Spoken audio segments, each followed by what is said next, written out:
এই চুপ্পুকে রেখে দেওয়া দ্বারা মূলত এই রাষ্ট্রের ভেতরে, রাষ্ট্রের কূপের মধ্যে কি রেখে দিছে? কুত্তা বড়াটা রেখে দিছে। نستعينه ونستغفره ونعوذ بالله من شرور أنفسنا ومن سيئات أعمالنا من يهده الله فلا مضل له ومن يضلله فلا هادي له وأشهد أن لا إله إلا الله وحده لا شريك له وأشهد أن محمدا عبده ورسوله قال الله تعالى في كلامه المجيد يا أيها الذين آمنوا اتقوا الله وقولوا قولا سديدا يصلح لكم أعمالكم ويغفر لكم ذنوبكم ومن يطع الله ورسوله فقد فاز فوزا عظيما আমি আল্লাহর এক গুনাহগার বান্দা। এই আয়াতটা কেবল আমাকে আপনাদের সামনে দাঁড়ানোর জন্য প্রণোদনা যোগায়। সেটা হলো, আল্লাহ বলছেন যে তুমি সত্য সঠিক কথা এটা বলতে থাকো, সত্য এবং সঠিক কথা বলতে থাকো। কওলান সাদীদের অনেক ব্যাখ্যা আছে। এর মানে সবচেয়ে বড় যেটা, সেটা মূলত লা ইলাহা ইল্লাল্লাহর কথা, এবং সঠিক কথা সঠিকভাবে, মানে ঘোরানো পেঁচানো বাদ দিয়ে। এই কাজটা যদি করে কেউ, তাহলে আল্লাহ তাআলা বলছেন তাকে কয়েকটা বিষয় দান করবেন। এক নম্বর, ইউসলিহ লাকুম আমালাকুম, আল্লাহ তার আমল সংশোধন করে দেবেন। ওয়াগফির লাকুম যুনুবাকুম, এবং আল্লাহ তার গুনাহ মাফ করে দেবেন। এটাই আমার একমাত্র প্রণোদনা যে আপনাদের সামনে দাঁড়িয়ে কিছু কথা বলার। এটা যদি না থাকতো তাহলে আমি হয়তো ওই প্রণোদনা হারায় ফেলতাম যে আমি কিভাবে আপনাদের সামনে আসলে কথা বলবো। আজকের আমি যে কথা বলবো, এই কথার মূল ভিত্তি আমি গ্রহণ করেছি রিসেন্টলি। আমরা একটা বই পাবলিশ করেছিলাম। এই ভদ্রলোকের নাম হলো Wael Hallaq. He is a Christian philosopher, political philosopher, চিন্তক, থিঙ্ক ট্যাঙ্ক, হোয়াট এভার আপনি বলতে পারেন। এই ভদ্রলোক একজন খ্রিস্টান, বুঝেন। উনি হলেন সেই ব্যক্তি যিনি বলেছিলেন, আমি ওয়েস্টার্ন মডার্ন স্টেটের মধ্যে ফার্স্ট ক্লাস সিটিজেন হয়ে থাকার চেয়ে যদি ইসলামী খেলাফত ব্যবস্থা থাকতো, সেখানে আমি যেহেতু বিধর্মী খ্রিস্টান, তাহলে আমি তো জিম্মি হতাম। আমি ইসলামী খেলাফতের মধ্যে সেকেন্ড ক্লাস সিটিজেন হয়ে থাকাকে প্রেফার করি। এটা কারণটা কি? কারণটা হলো, তিনি আসলে জানেন যে ইসলামী রাষ্ট্র আসলে আলটিমেটলি মানুষকে কি দেয়, কি মর্যাদা দেয়। ঠিক আছে, সত্যিকারে ওই মর্যাদাটা যে দেয়, এটা উনি অনুভব করেছেন ওনার দীর্ঘ গবেষণার মধ্য দিয়ে। এবং উনি এটাও অনুধাবন করেছেন যে পশ্চিমা রাষ্ট্র ব্যবস্থা মানুষকে স্বাধীনতার ক্যারট, স্বাধীনতার মূলা ঝুলায় মানুষের সামনে। সেই পশ্চিমা স্বাধীনতার নামে পশ্চিমা লিবারেল ডেমোক্রেটিক রাষ্ট্র ব্যবস্থায় কিভাবে অক্টোপাসের মতন মানুষকে আষ্টে পৃষ্ঠে জড়িয়ে তাকে শোষণ করে, উনি এটা অনুধাবন করেছেন। এই অনুধাবন করার কারণেই মূলত তিনি এই কথাটা কি বলতে বাধ্য হয়েছেন। হ্যাঁ, উনি একটা কথা বলেছিলেন যে দি modern state is not merely a political institution, it is a moral and metaphysical project that has replace god. মানে হলো যে আধুনিক যে রাষ্ট্র ব্যবস্থা, এটা কেবল একটা রাজনৈতিক সংস্থা নয়। রাষ্ট্রকে আমরা একটা রাজনৈতিক সংস্থা মনে করি না।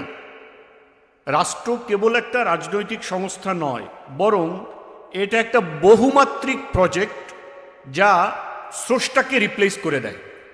অর্থাৎ স্রষ্টা মানুষের জীবনে, স্রষ্টা মানব জাতির জীবনে যে গুরুত্ব, যে ভূমিকা, যে অবদান, যে চাওয়া পাওয়া যা কিছু আছে, আধুনিক রাষ্ট্র এই স্রষ্টাকে সরিয়ে দিয়ে সেই জায়গাটা রাষ্ট্র নিজে দখল করে নিতে চায়। এটাই হলো আধুনিক রাষ্ট্র।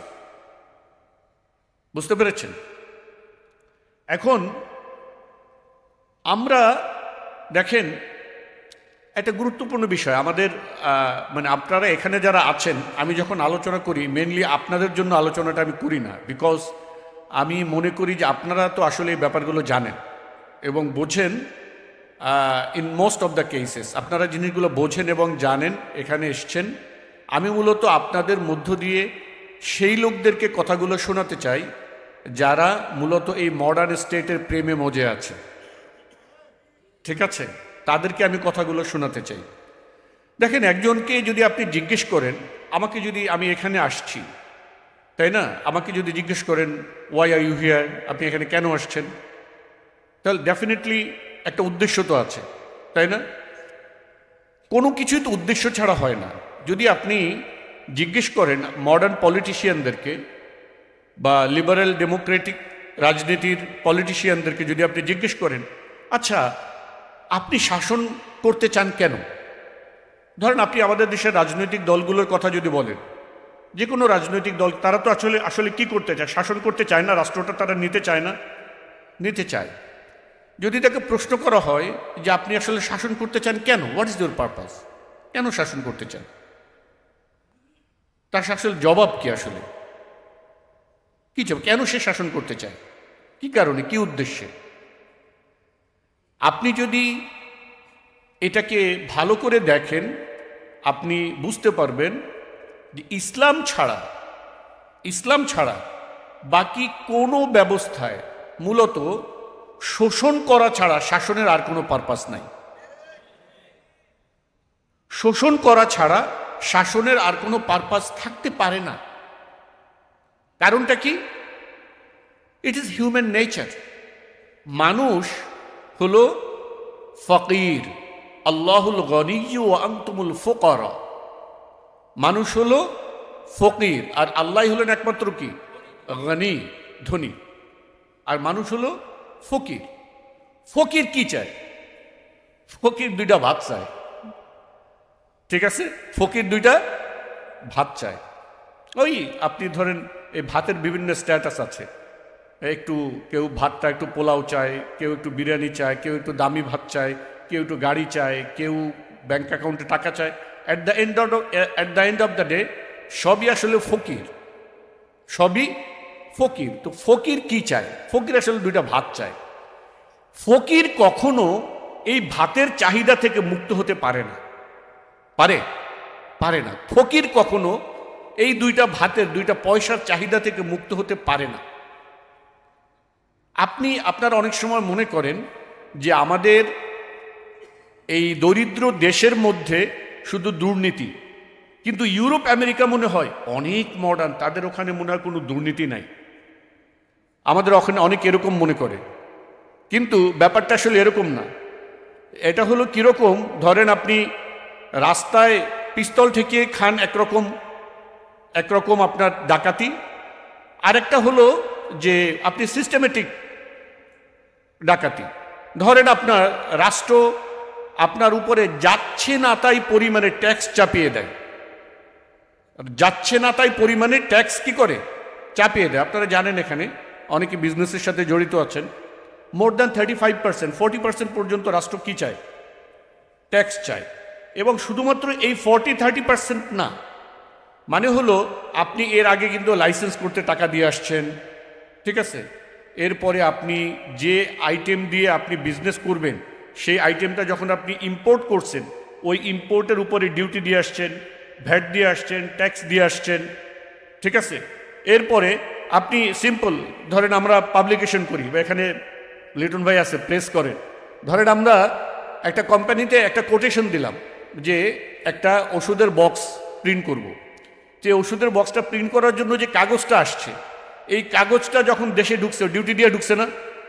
উনি যে মেশিনটা দিয়ে এটা প্রিন্ট করে, এটা ডিউটি দিয়ে ঢুকছে না দেশে? যে কালি দিয়ে প্রিন্ট করে, এটাতে ডিউটি দিয়ে ঢুকছে না? সব জায়গাতে কিন্তু ট্যাক্স নেওয়ার কারণে এই কাগজের দাম বাড়ছে, কালির দাম বাড়ছে, মেশিনের দাম বাড়ছে। এইবার আবার উনি যে কোম্পানিটা চালায়, ওইখানে আপনার ট্রেড লাইসেন্স আবার অন্যান্য এগুলো করতে হয়েছে না? কমপ্লায়েন্স মেনটেন করার জন্য অনেক ফি দিতে হয়েছে না? এই সব ফি দেওয়ার পরে এরপরে একটা বাক্স, একটা কৌটা বানায়া ইবনে সিনায় বা কোনো একটা কোম্পানিতে সাপ্লাই দিবেন। ধরেন কৌটাটার দাম 10 টাকা বা 10 পয়সা বা 1 টাকা, হোয়াট এভার।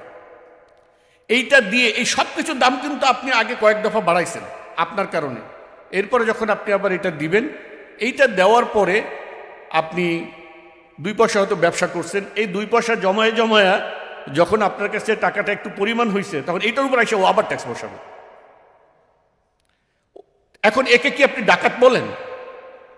বলেন না, but they are the biggest ডাকাত। এই রাষ্ট্র সবচেয়ে বড় ডাকাত, ঠিক আছে?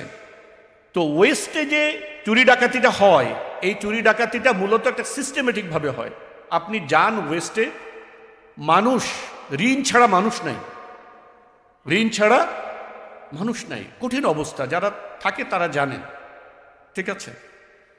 সো ওয়েস্ট সকল জায়গাতে, from the West to the east, from south two north, কোনো জায়গায় আপনার এই জুলুমতন্ত্রের বাইরে কোনো রাষ্ট্র নাই। এখন যেটা বলছিলাম যে আধুনিক রাষ্ট্রের একটা মাত্র পারপাস, আধুনিক শাসনের একটাই মাত্র পারপাস শোষণ করা। কে শোষণ করে? যারা শাসক তারা শোষণ করে। এছাড়া আপনার অন্য কোনো কারণ হতে না। ভাই আমি আমার মানে একেবারে পার্সোনাল এক্সপেরিয়েন্স থেকে বলি, আপনারা হয়তো দেখেন যে টুকটাক বিভিন্ন কাজকর্মের ভিতরে এঙ্গেজ থাকি, হ্যাঁ, ধরেন সোশ্যাল পলিটিক্স বা নানা বিষয়ে। পলিটিক্স করার মতন মানে আপনার কঠিন কাজ, মানে হাইয়েস্ট ডিগ্রির কাজ সেকেন্ড কোনোটা নাই। আপনি দেখেন সাহাবায়ে কেরামের জীবনে দেখেন, তাবেঈদের জীবনে দেখেন, যারা রাষ্ট্র পরিচালনা করতেন, জিহাদ করতেন, রাষ্ট্রের সাথে সম্পৃক্ত কাজ করতেন, তাদের দিন নাই, রাত নাই, নাওয়া নাই, খাওয়া নাই, ছেলে নাই, মেয়ে নাই, বউ নাই, কি একটা অবস্থা তাদের যেত, তাই না? এই কাজ একজন মানুষকে যদি বলেন যে সেকুলার রাজনীতি করে, সারাদিন মিটিং করবে, মিছিল করবে, ইয়ে করবে, আচ্ছা বলেন তো এটা টাকাটা পাবে কোথায়?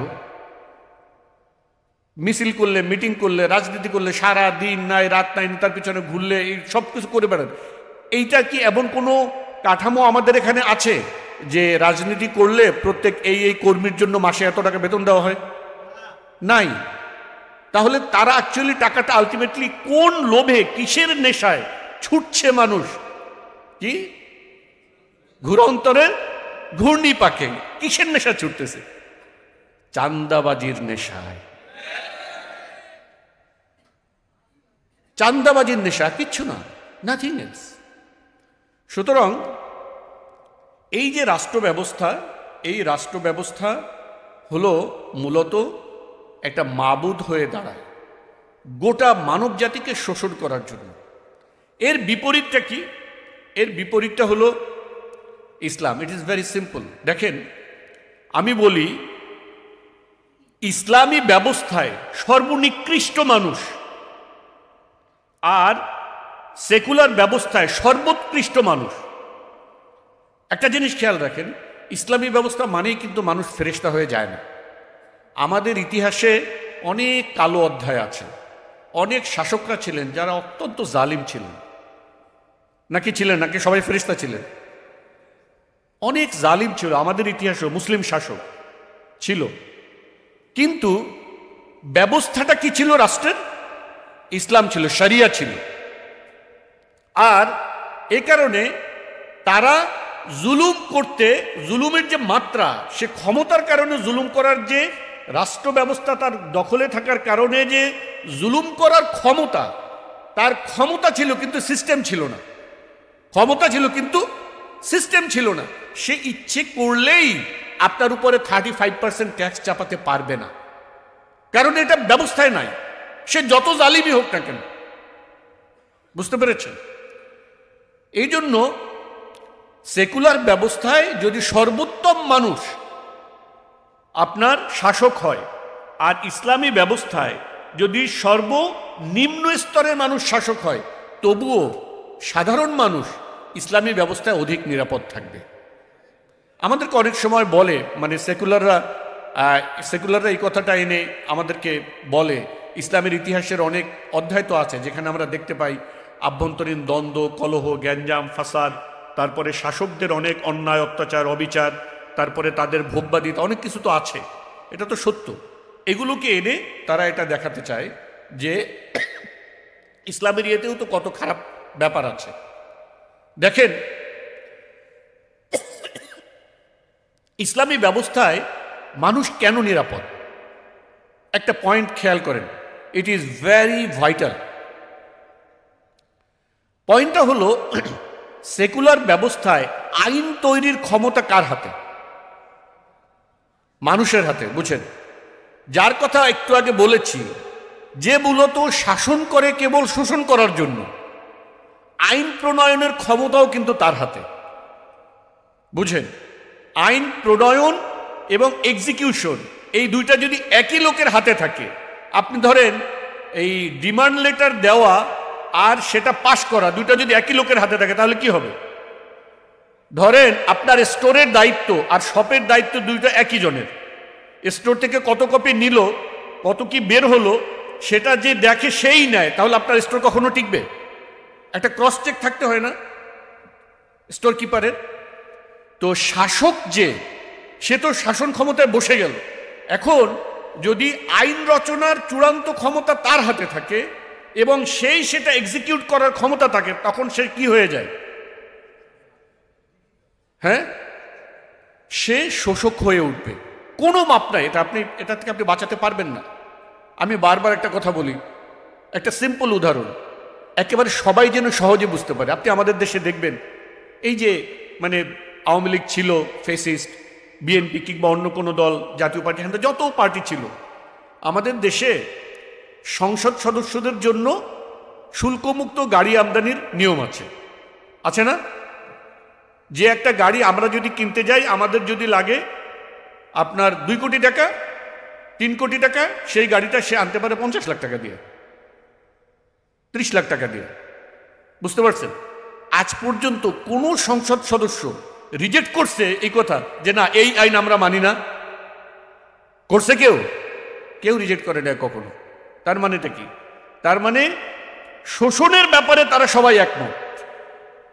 তাদের ভিতরে অনেক দ্বিমত, কিন্তু শোষণের ব্যাপারে তারা সবাই একমত। বুঝতে পেরেছেন?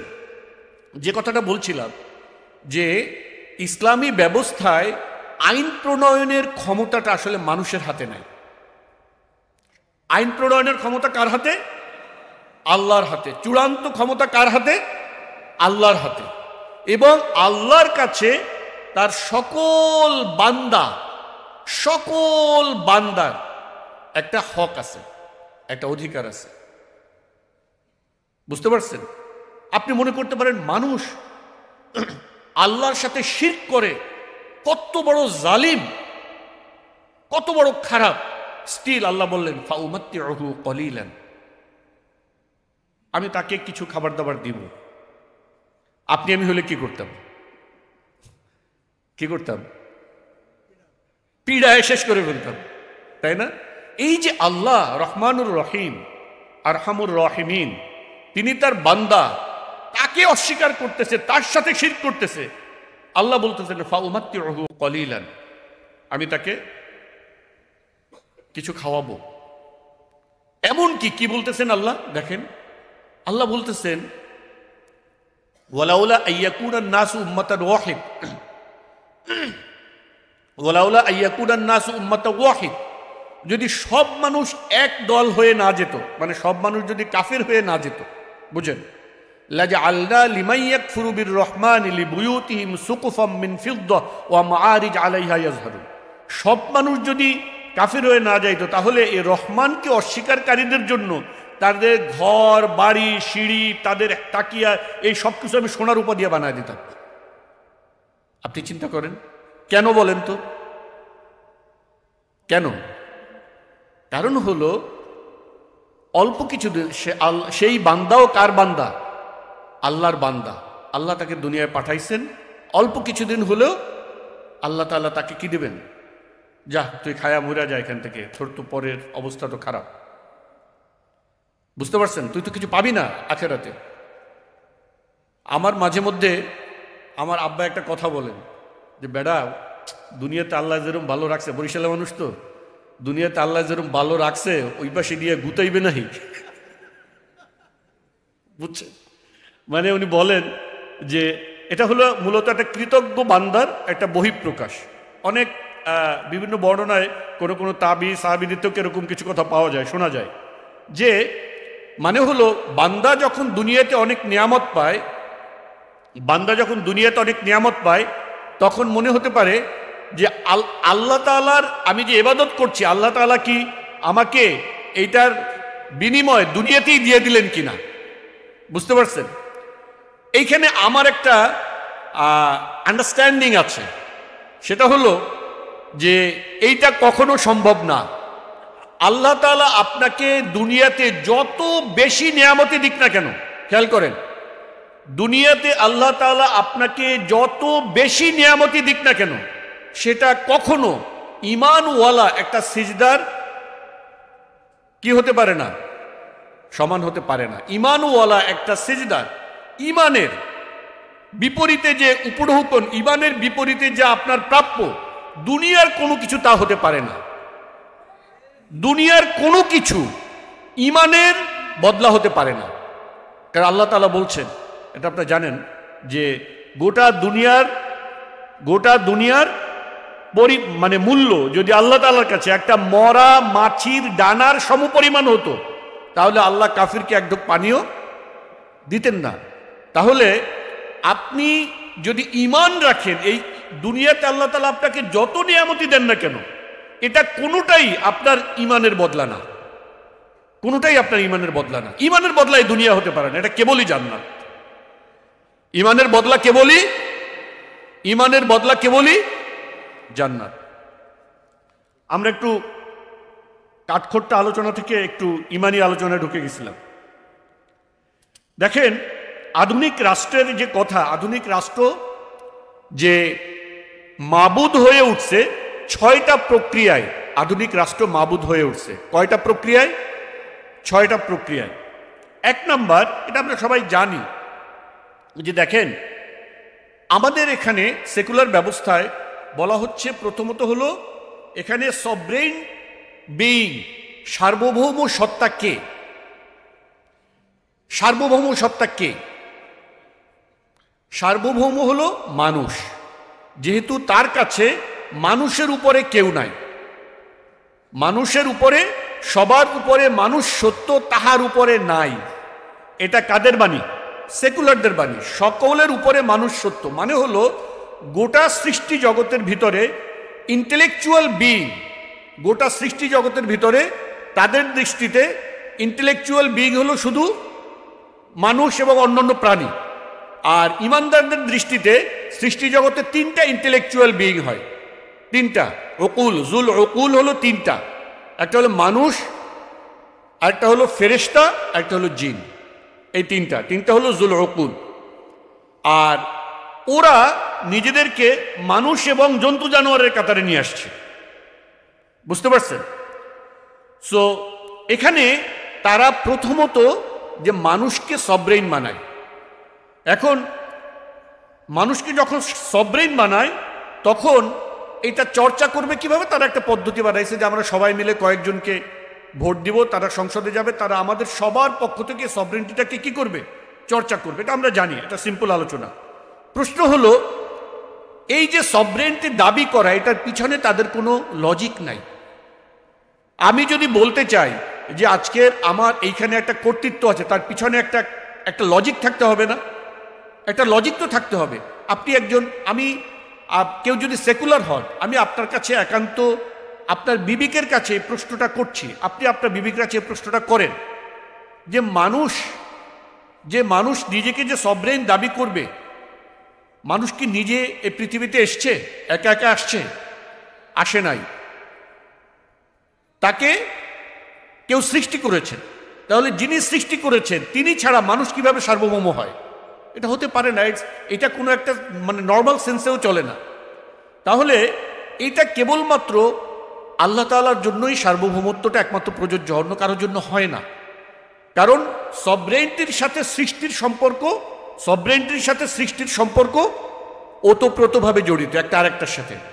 লাহুল খলক লাহুল আমর, যার সৃষ্টি, বিধান যার, সৃষ্টি যার, আইন তার। এটা একটা ভেরি সিম্পল। আপনাদের যারাই সেকুলার সিস্টেমে বিশ্বাস করেন, আমি এই প্রশ্নটা আপনার একান্ত বিবেকের কাছে রাখতে চাই। আপনি একটু নিজে একা বসেন, নিজের কাছে নিজে প্রশ্নটা করেন যে আসলে আমি কিভাবে সার্বভৌম হই। সার্বভৌম হওয়ার জন্য চূড়ান্ত শক্তি, চূড়ান্ত মালিকানা, চূড়ান্ত ক্ষমতা, চূড়ান্ত যে অধিকার, এই অধিকার কোনো মানুষের কখনো হতে পারে না। সো প্রথমত এই রাষ্ট্র যে সূত্র দ্বারা মাবুদে জায়গা দখল করে সেটা হলো রাষ্ট্র সার্বভৌমত্ব দাবি করে। রাষ্ট্র কি দাবি করে? সার্বভৌমত্ব দাবি করে। সবার উপরে রাষ্ট্রের আইন, সবার উপরে রাষ্ট্রের বিধান, রাষ্ট্রের সংবিধান। এর দ্বারা মূলত প্রথম সূত্র রাষ্ট্র গ্রহণ করে, যার দ্বারা সে কি করে? আপনার মাবুদে পরিণত হয়, সূত্র এক। সূত্র দুই হলো মনোপলি অফ লেজিসলেশন, মানে হলো লাহুল আমর, যেটা লাহুল আমর যেটা যে তার বিধান, এই জায়গাতে রাষ্ট্র চূড়ান্ত অধিকার সংরক্ষণ করে, যে আইন রচনা করার চূড়ান্ত অধিকার তার, আইন রচনা করার চূড়ান্ত অধিকার তার। দ্বিতীয় সূত্র যেটার মাধ্যমে সে মাবুদ হয়। দেখেন, ইসলামে আইন রচনার অধিকার আল্লাহর হাতে এবং ব্যাখ্যা দেওয়ার দায়িত্ব ওলামায়ে কেরামের হাতে, রাষ্ট্রের হাতে কিচ্ছু নাই। খেয়াল করেন, এটা ভেরি ক্রিটিক্যাল কোশ্চেন, যেটা আমি আগে বলেছিলাম, ওখানে আমি ব্যাখ্যা করি নাই, যে রাষ্ট্রে মানে ইসলামী রাষ্ট্রে শাসকদের হাতে কিছু নাই।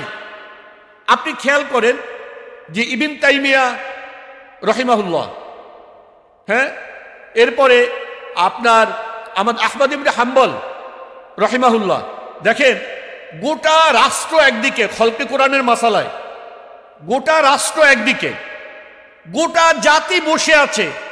বলো আহমদ ইবনে হাম্বল কি লিখবেন? গোটা জাতি খাতা কলম নিয়ে বসে আছে। আহমদ ইবনে হাম্বল যা বলবে তারা সেটা গ্রহণ করবে। আল্লাহু আকবার। আপনি দেখেন রাষ্ট্রের হাতে কিছু নাই। রাষ্ট্র যে জালিম হয়ে উঠবে, শোষক হয়ে উঠবে, তার তো একটা নৈতিক ভিত্তি লাগবে, একটা কাঠামো লাগবে, যে বলবে আমি যা বলবো তাই শেষ কথা। না হলে তো আপনি চূড়ান্ত শোষক হয়ে উঠতে পারেন না, একটা কাঠামো তো লাগবে, তাই না? এই যে ধরেন আমাদের দেশের কাঠামো, আপনার বিপ্লব হয়েছে, বিপ্লব হয়ে চুপ করে রাইখা দিছে। পৃথিবীর ইতিহাসে, আমি বলি পৃথিবীর ইতিহাসে এমন কোন বিপ্লব পৃথিবীর ইতিহাস দেখে নাই যে পরাজিত শক্তির সেনাপ্রধান আর রাষ্ট্রপতি রয়ে গেছে। হাস্যকর। পরাজিত শক্তির রাষ্ট্রপতি তার পদে রয়ে গেছে। ওরা এটা কেন করছিল জানেন? এরা এটা করেছিল, এর কারণ হলো তারা আসলে আমূল কোনো সংস্কার চায় না। আমূল কোনো সংস্কার তারা চায় না। এমনকি আপনি ইসলাম বাদ দেন, মানে আপনি যদি একটা মৌলিক কাঠামোগত পরিবর্তন আনতে চান, তাও তারা চায় না। আপনি যখনই চুপ্পুকে রেখে দিচ্ছেন, চুপ্পুকে রেখে দেওয়ার মাধ্যমে, এই যে সেদিন খালেদ বলছে, এই খালেদ মুহিউদ্দিন সেদিন যে বলছে আমি হাসিনাকে প্রধানমন্ত্রী বলছে, তো কি হয়েছে? চুপ্পু কার কাছে শপথ দিছে? Just imagine. গোটা মানে এটা হলো কি, ওই যে কূপের মধ্যে যে কুকুর মরা যদি পড়ে, তাহলে আপনি কূপ পরিষ্কার করতে গেলে আগে তো কুকুর মরাটা উঠায় ফালাইতে হবে, তাই না? এরা এই কুকুর মরাটা ভিতরে রাখতে হবে। এইটা যদি উঠায় তাহলে কূপ কিছুটা কি হয়ে যেতে পারে, পবিত্র হয়ে যেতে পারে, উঠাবে না। এই চুপ্পুকে রেখে দেওয়া দ্বারা মূলত এই রাষ্ট্রের ভিতরে, রাষ্ট্রের কূপের মধ্যে কি রেখে দিছে? কুত্তা মরাটা রেখে দিছে। বুঝতে পারছেন? ইসলামী রাষ্ট্রে দেখেন, শাসক সে বিধান কেবল কায়েম করবে, সে বিধান কি করবে? কেবল বাস্তবায়ন করবে। সে বিধান দাতা নয়, কেবলমাত্র আল্লাহর বিধানের বাস্তবায়নকারী। এখন বাস্তবায়ন করতে গেলে কিন্তু নানা সময় আপনার উল্টাপাল্টা ব্যাখ্যা দিয়ে নিজের পক্ষে নেওয়া যায় না? যে বাস্তবায়ন করে সে কিন্তু অনেক সময় নিজের মতন করে ব্যাখ্যা দিয়ে নিজের দলে নিয়ে যেতে পারে। কিন্তু ইসলামী ব্যবস্থাটা এমন ব্যালেন্স যে এইটার ব্যাখ্যা দেওয়ার লিগ্যাল অথরিটি বা মোরাল অথরিটি রাষ্ট্রের হাতে না, ওলামায়ে কেরামের হাতে। এবং আপনি গোটা ইতিহাস জুড়ে দেখেন, ওলামায়ে কেরামরা সবসময় রাষ্ট্রকে, শাসকদেরকে ব্যালেন্স করছে, মানে তাদেরকে সন্দেহ করছে এবং তাদের থেকে দূরে থাকছেন অধিকাংশ সময়। কারণ তাদের রাষ্ট্র ব্যবস্থা থেকে দূরে থাকাটা এটা জনগণের নিরাপত্তা নিশ্চিত করে। হক্কানি ওলামা ইকরামরা এই যে দরবারি আলেম বলে, দরবারি আলেম জিনিসটাকে ইসলামী ট্র্যাডিশনে খারাপ বলা হয় কেন? এর কারণ হলো যে দরবারি আলেম মানে হলো এই দরবারি আলেমরা ইসলামী আইনের ব্যাখ্যা রাষ্ট্রের ইচ্ছা মতন দিতে পারে, এই জন্য ওরা খারাপ। একটা জিনিস খেয়াল রাখেন, মানে এটা কিন্তু একটা ট্র্যাডিশন। দরবারি আলেম ধরেন, মানে দরবারে যাওয়া মানেই তো খারাপ না, কোনো প্রয়োজনেও তো যেতে পারে না, কিন্তু এই ট্র্যাডিশনটা, এই কথাটা কেন ইসলামী কালচারে, ইসলামী সমাজে খারাপভাবে দেখা হয় কেন? দরবারি আলেম বললে তাকে আপনারা ভালো জানেন কেন? দরবারে তো একজন ভালো আলেমও যেতে পারেন, কিন্তু ইন জেনারেল দরবারি আলেমদেরকে খারাপ চোখে দেখা হয়। কারণ হলো রাষ্ট্র যখন তার নিজের ইচ্ছা মতন আইনের ব্যাখ্যা প্রয়োজন হয় তখন তার দরবারি আলেম প্রয়োজন হয়। এই জন্য গোটা ইসলামী ইতিহাসে আপনি দেখবেন ওলামা ইকরামরা রাষ্ট্র থেকে দূরে থাকে, এবং এইটা জনগণের নিরাপত্তা নিশ্চিত করে। জনগণের নিরাপত্তা নিশ্চিত করে, রাষ্ট্র যেন জনগণের উপরে কোনো জুলুম চাপিয়ে দিতে না পারে। ওলামা ইকরাম দাঁড়িয়ে বলবেন এই আইন বৈধ না, রাষ্ট্র এটা আর কার্যকর করতে পারবে না। এইটা একটা খুবই গুরুত্বপূর্ণ, খুবই ভাইটাল একটা পার্থক্য সেকুলার সিস্টেমের সাথে ইসলামী সিস্টেমের। যে সেকুলার সিস্টেমে মানুষ কিভাবে শোষক হয়ে ওঠার পথ খোলা থাকে, ইসলামী ব্যবস্থা এই পথ খোলা থাকে না। 3 নাম্বার যেভাবে রাষ্ট্র মাবুদ হয় সেটা হলো রাষ্ট্র মোরাল ইঞ্জিনিয়ারিং করে। মানে হলো রাষ্ট্র নির্ধারণ করে কোনটা সঠিক, কোনটা বেঠিক, কোনটা ভালো, কোনটা মন্দ, কোনটা নৈতিক, কোনটা অনৈতিক। এই জিনিসটা নির্ধারণ করার অধিকার রাষ্ট্র নিয়ে নেয়। বুঝেন, মানুষ অত্যন্ত ক্ষুদ্র জ্ঞানের স্বার্থপর এবং ফকির মানুষ, তার দৃষ্টিভঙ্গি সবকিছুই ক্ষুদ্র। তাকে যদি আপনি চূড়ান্ত ক্ষমতা দেন সে তো এটার অপব্যবহার করবেই। বুঝতে পেরেছেন? ইসলামে কোনটা ভালো, কোনটা মন্দ, কোনটা ন্যায়, কোনটা অন্যায়, কোনটা সঠিক, কোনটা বেঠিক, কোনটা নৈতিক, কোনটা অনৈতিক, এটা রাষ্ট্র নির্ধারণ করার ক্ষমতা রাখে না। রাষ্ট্রের হাতে এই ক্ষমতা নাই, যে কারণে এটা আল্লাহর হাতে থাকে। রাষ্ট্র কেবলমাত্র আল্লাহ যেটাকে নৈতিক বলছেন সেটাকে বাস্তবায়ন করবে, যেটা অনৈতিক সেটা থেকে রাষ্ট্রকে দূরে রাখবে। এটাই হলো তা'মুরুনা বিল মারুফ ওয়া তানহাউনা আনিল মুনকার, সৎ কাজের আদেশ, অসৎ কাজের নিষেধ। কিন্তু সেকুলার ব্যবস্থা সে সৎ কাজ কোনটা হবে এইটা সে তার নিজের মর্জি মতো বানানোর ক্ষমতা রাখে। যে কারণে আপনি ওয়েস্টে দেখেন, যে ওয়েস্ট মাত্র 100 বছর পিছনে যান, সমকামিতা সেখানেও একটা খারাপ কাজ ছিল। সমকামিতা সেখানেও একটা কি কাজ ছিল? খারাপ কাজ, মানে অগ্রহণযোগ্য কাজ ছিল। মাত্র 100 বছরের ব্যবধানে সমকামিতার বিরুদ্ধে কথা বলাটা খারাপ কাজ। আপনি ওয়েস্টে যান, সমকামিতার বিরুদ্ধে কথা বলবেন, আপনার চাকরি থাকবে না। তার মানে কি? তাদের নৈতিকতাটা কোথায় চলে আসছে? এটা কেন আসছে? এর কারণ হলো রাষ্ট্র নৈতিকতা নির্ধারণের কি নিছে? অধিকার নিছে। এই কারণে তারা একটা অন্যায়কে, যে কাজটা সর্বতোভাবে সবার কাছে অন্যায় হিসেবে সাব্যস্ত ছিল, সেই কাজটা মাত্র 100 বছরের ব্যবধানে সবার কাছে ন্যায় এবং তার বিরুদ্ধে কথা বলাটা অন্যায় হয়ে দাঁড়িয়েছে। আপনি আমাদের দেশে দেখেন, আমাদের দেশের উদাহরণে দেখেন, গাজীপুরের ঘটনাটা আমরা জানি। সেখানে একটা 13 বছরের মেয়েকে ধর্ষণ করা হয়েছে, জানেন না আপনারা? বাংলাদেশের পুলিশ সে তার অফিসিয়াল ফেসবুক স্ট্যাটাস, ফেসবুক পেজে ঘোষণা দিয়েছে যে সে এই মেয়ের সাথে এই ছেলের প্রেম ছিল। বুঝেন, এই কথা সে বলতে চাচ্ছে। আপনি দেখেন এটা কেন সে বলতেছে, কারণ সে কিন্তু তাকে ধর্ষণের কথা বলতেছে না, বলবে না, সে এটাকে নর্মালাইজ করার জন্য এটা বলতেছে। তার কারণ হলো আপনি বাংলাদেশের আইনে আপনারা ভিতরে কথা বলবেন না, যদি অন্য কাজ করতে থাকেন আলোচনা চলাকালে কথা বলবেন না, পিন ড্রপ সাইলেন্ট। রাষ্ট্রের কাছে একটা 13 বছরের মেয়ে আরেকজন লোকের সাথে প্রেম করাটা এটা অবৈধ না। বুঝেন, প্রেম করাটা কি না? অবৈধ না। বিয়ে করাটা অবৈধ।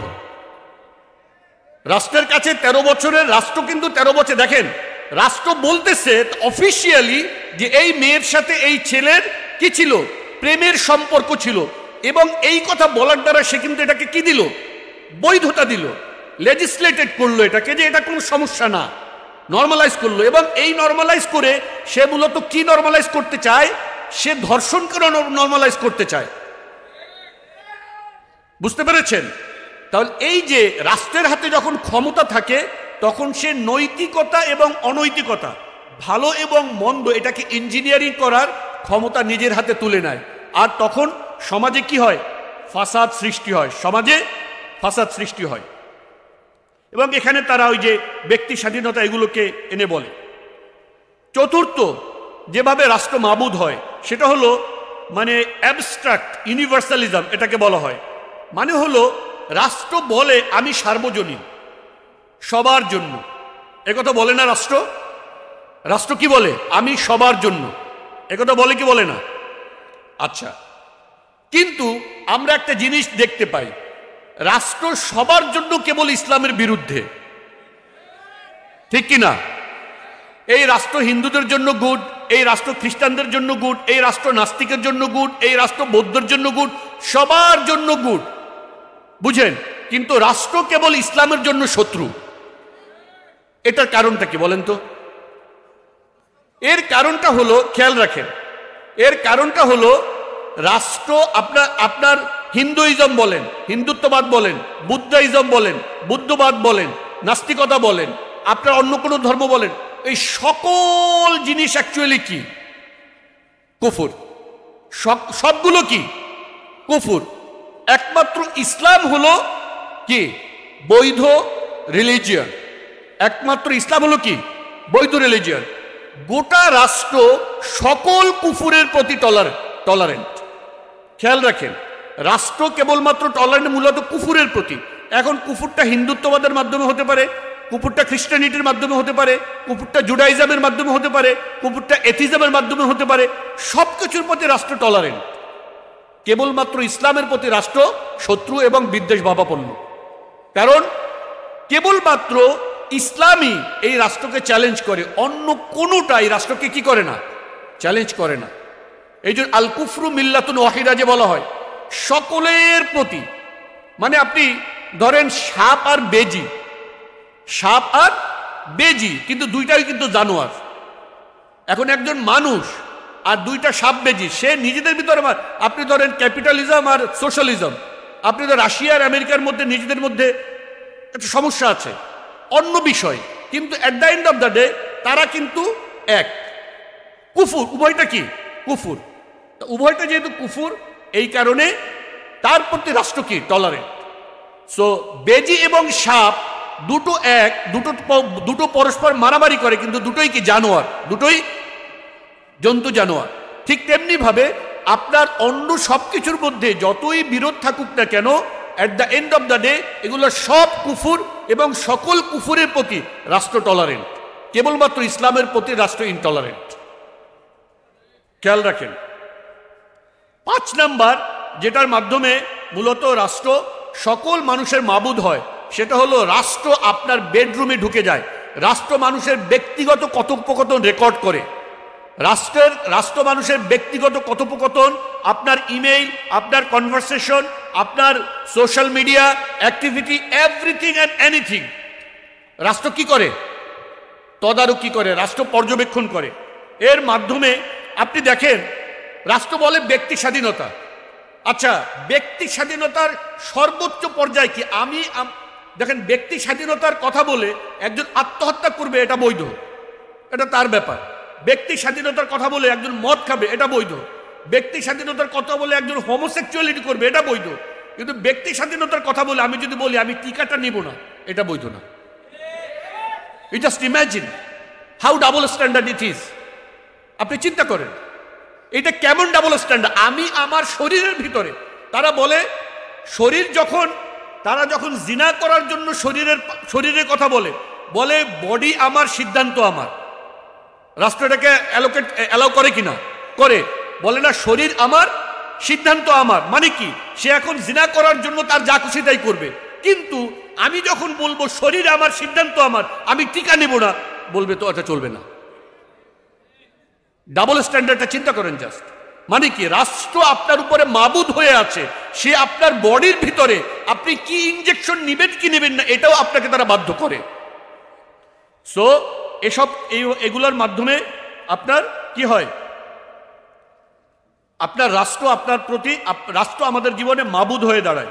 লাস্ট যে কথাটা আমি আগে বলেছি, এটাকে উনি আরেকবার বলছেন, সেটা সার্ভেইলেন্স অ্যান্ড ডিসিপ্লিন। মানে সব কিছুর উপরে যে সার্ভেইলেন্স করে, এইটার মাধ্যমে গোটা জনজীবনের উপরে রাষ্ট্র মাবুদ হয়ে চেপে বসে এবং আপনাকে কখনোই কোনো অবস্থাতে তার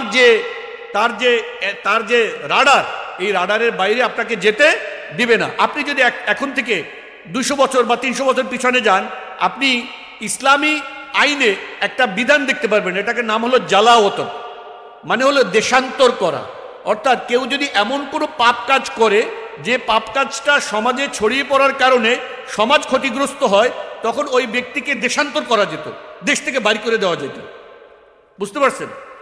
আপনি এই যে ন্যাশন স্টেট, জাতি রাষ্ট্র গঠন করার পরে যে আপনার প্রত্যেকটা রাষ্ট্র তার যে সীমানা নির্ধারণ করছে এমনভাবে যে আপনি একটা মানুষকে জ্বালাওতন করতে পারবেন, দেশান্তর করতে পারবেন না। আর এক দেশে আপনি কিভাবে নেবেন? এটা পারবেনই না। একটা সময় ছিল যখন রাষ্ট্রের সীমানাগুলো এভাবে একেবারে টু দ্য পয়েন্ট, একেবারে এরকম আলাদা করা ছিল না। মানুষ মনে করত এই পর্যন্ত এই রাষ্ট্রের, আবার ওই এইখান থেকে অমুক সাম্রাজ্য শুরু হয়েছে, কিন্তু মানুষ কিন্তু আসা যাওয়া করতো, ফ্রিলি আসা যাওয়া করতো, এরকম ভিসা ছিল না। এখন কি হয়েছে, আপনাকে রাষ্ট্র নির্দিষ্ট একটা বর্ডার দিয়ে দিছে, এই ভিসা দিয়ে দিছে, আপনি এর বাইরে যেতে পারবেন না।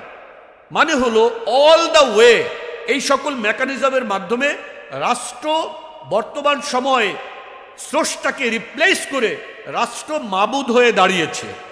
রাষ্ট্র কি হয়ে দাঁড়িয়েছে? মাবুদ হয়ে দাঁড়িয়েছে। আমরা যদি এই মাবুদের ইবাদত থেকে মুক্তি পেতে চাই, তাহলে এই রাষ্ট্র ব্যবস্থা আমাদেরকে পুনর্গঠন করতে হবে। কি করতে হবে? পুনর্গঠন মানে কিন্তু আপনার রাইখা দিয়া না, এটাকে আবুল উৎপাটন করে পুনর্গঠন করতে হবে। বুঝতে পেরেছেন? এইটা আপনার আংশিক কোনো কিছু কাজ করবে না, অল্প একটু কোনো কিছু কাজ করবে না। যেটা আমরা আগে বলেছিলাম যে এই রাষ্ট্র যদি আপনি পবিত্র করতে চান, ওই যে কূপের মধ্যে যদি কুকুর পড়ে, আপনার এই যে আপনি দেখেন রাষ্ট্রের কোনো কিছু পরিবর্তন হয়েছে, আপনি অফিসগুলোতে যান এখনো ঘুষ আছে, রাস্তায় আপনার ট্রাফিকে ঘুষ আছে, সব জায়গাতে সব একই জিনিস রয়ে গেছে না? আপনি দেখেন এই যে গাজীপুরে যে নাটক করলো, এই হাসিনার নাটক এখনো রয়ে গেছে না? এই যে মেয়েটাকে, যে ধর্ষিতা মেয়েটাকে, যে মানে তারা এটাকে ধর্ষণ থেকে অপরাধীকে বাঁচিয়ে দেওয়ার চেষ্টা করলো, হাসিনা একই কাজ করতো।